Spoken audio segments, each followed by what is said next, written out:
Good evening and welcome to News Channel 8. I'm Jerome Aegean, and these are some of the top stories we have for you tonight. A closer look at the tropical weather, an important message from Central High School, and a casting call you don't want to miss. These stories and more are up next on News Channel 8.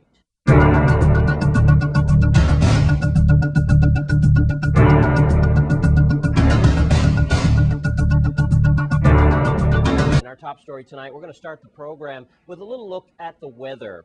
Right now this afternoon on St. Croix, it was pretty gray, and on St. Thomas, you'll note it was nice and clear conditions, and that gives you an idea of how narrow the band of wave is that we're dealing with. That wave is now moving in a northwest direction in the southwestern part of the Caribbean, heading towards the Yucatan Peninsula, Mexico. This system does show signs of development, which could be devastating if it continues to move into the Gulf. BP's Deepwater Horizon Rescue may force to be halted, and the measures in place to help subside the leak will have to be removed. Let's hope that doesn't happen for the people in the Gulf. In other news, VITEMA's brand new state-of-the-art facility was dedicated on St. Thomas yesterday. Without your full support, today would have not been possible. This facility is a culmination of more than a year of teamwork between government agencies and the collaboration between the public and the private sector. In the latter part of 2008, we were fortunate to stumble on the ED Plumbing building, which was a plumbing warehouse at the time. The existing structure was strong and well constructed, but the interior required demolition and reconstruction and also retrofitting to fit the needs of our newly formed VITEMA, which now, as Mr. McGrath mentioned, includes 911, Homeland Security, the Office of Public Assistance, and the Office of Homeland Security. We have been working with the Virgin Islands for a long time. Region 2 with the office in the Caribbean area has made a difference. We have catastrophic events like Hugo that we still have to remember. We have other strange type of hurricanes like Lenny in '99. As a federal soldier, I am extremely proud of my defense support of civil authorities mission. And I am uniquely honored to partner with Department of Homeland Security's Federal Emergency Management Agency. Central High School on St. Croix has a great 4-week program for our incoming freshmen. News Channel 8's Wes Small has the story. Thanks a lot, Jerome. I am here with Miss Denise Gomes, who is a teacher at Central High School in the business section. As a matter of fact, she was there when we did the workshop with all the students a few weeks ago. That was great. Turned out to be a 5-part series. Well, Miss Gomes, as we get into the summer, idle hands are the devil's workshop and all that, but this is very interesting what you're going to enlighten us with, you and together with Principal Johnson up at Central and I suppose the Department of Education. You're going to talk about the travels from the 8th grade, I believe, or the junior high level going up to the high school level. Explain to us, its course begins Monday. Explain to us exactly what it's all about. Well, great things are happening at Central High School, so I wanted to share that with the community. We were awarded a 21st Century Community Learning Center grant through the Department of Education, and one of the aspects of that grant is that we have what we call a swing program. It's summer workshops for incoming 9th graders. And so what we do is we bring in the incoming 9th graders, which is one of the populations that has the highest retention rate, not just at Central High, but throughout the nation. So we bring in the incoming 9th graders, we give them some academic enrichment, some social skills, and we get them acclimated with the campus. They get to meet some faculty and staff. It's a 4-week program. We begin on Monday, the 28th of June, and it goes straight until the 23rd of July. So they're able to, reduce their anxiety with coming into Central High. The shock of coming into the big setting of Central High School. And we track these students throughout their academic career at Central. So we help them to make sure that they don't fail. How much is it? Well, the best thing about the program is it's 100% free to the parents. It's funded 100% through the Department of Education.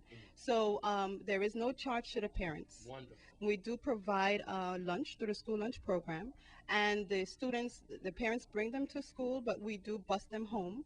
So we hire buses to come and take them to their homes at the end of the program. That's great. Now, has this information been out? Are you all filled up? Do you have room for a lot? And what's the deadline? Well, the information has been out somewhat.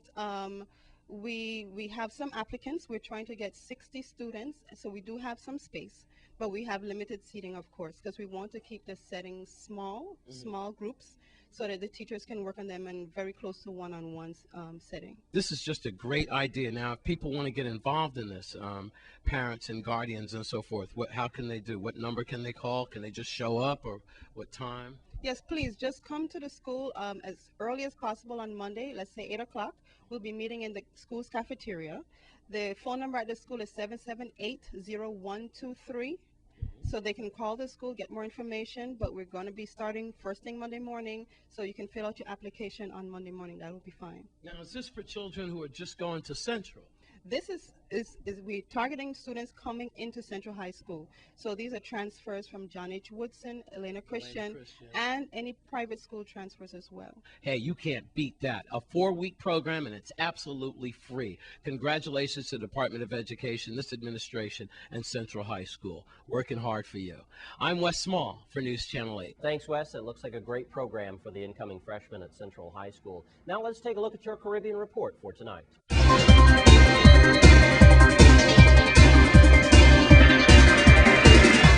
Coke goes to court. Christopher Dudus Coke, age 41, made a brief appearance before the Jamaican judge to announce that he would waive his rights to challenge extradition. Mr. Coke said he believed he would win the case in Jamaican courts, but he added that he would go to the U.S. to stand trial for the sake of his family, the people of Tivoli Gardens in West Kingston, and Jamaica. Coke was captured on Tuesday after being on the run for over a month, appearing before a resident magistrate in Kingston Thursday morning. U.S. Marshals collected the alleged drug baron and escorted him aboard an aircraft at Jamaica's Norman Manley International Airport just a few hours later. In the meantime, the annual United Nations report on global drug use said that the Caribbean's role in the transshipment point to the U.S. is greatly diminished in importance over the past 15 years. Most of the traffic now goes through Central America and Mexico. However, the UN report says unfortunately the decline has not necessarily led to the increased stability on lowered violence in the Caribbean transit countries. A Guyanese man has been sentenced in the United States to more than 7 years in prison for defrauding investors out of millions of dollars.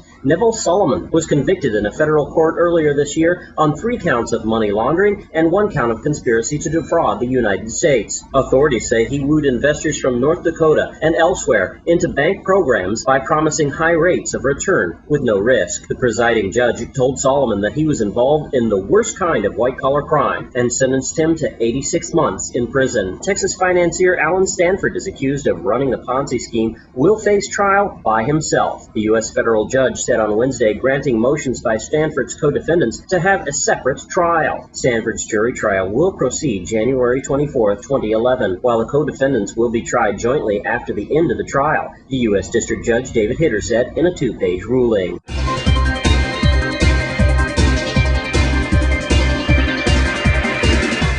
And that's your Caribbean report for tonight. Well, don't forget Mango Melee is this Sunday at the St. Croix Botanical Garden. Check out all the delicious ways our fruit is used for. Plenty of colorful displays, art, music, crafts, and even some classes so you can be educated on the mango as well. And when we come back from this break, we'll take a look at an audition you don't want to miss out on. Stay with us on Channel 8.